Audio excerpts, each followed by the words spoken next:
want to switch over to the K-12 education again, and let's talk about some of the things that we're doing in Department of Education, but also using community-based partners to really extend learning outside the classroom. And I'm really thinking of the student-teacher conferences that you have. Jeannie, can you explain what those are?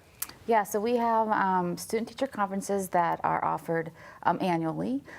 One is in the north and one is in the south of Nevada, so that we can kind of hit multiple areas. Nevada is unique in its geography. It's hard to get everywhere at the same time. So we do offer two, and they are worked on actually the whole year by committees. That's within the Governor's Advisory Council for educating about the Holocaust.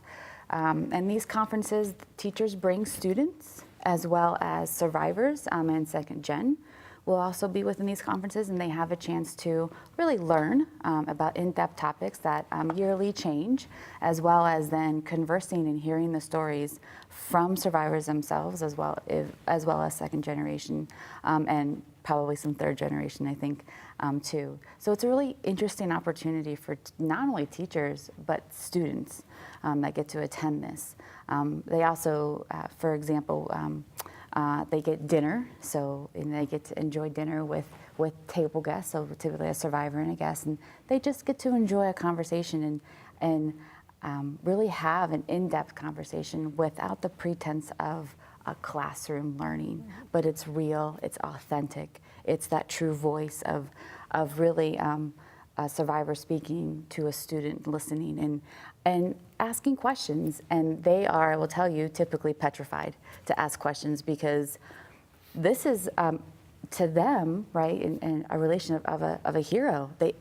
They're very much like they're awestruck. They don't know what to do, how to act, what to say, because they don't want to be disrespectful. They do not want to be rude or offend anybody that's around them. So it's such it's a cool experience. It's just awesome. And I'm wondering, over the course of a dinner, does that change? Does that evolve to where you have children that are more apprehensive to ask the questions, and by the end they're asking every single question that you can think of?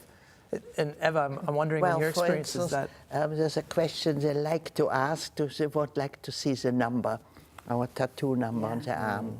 And they say, I've got a question, but if you don't want to, you don't have to answer, you don't have to.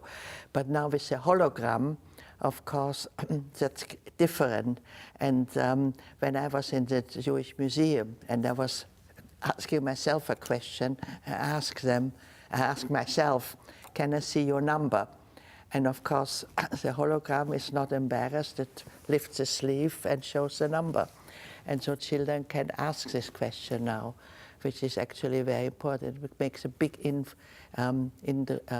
impression on them to see a tattoo, which is after 70 years still there on your arm.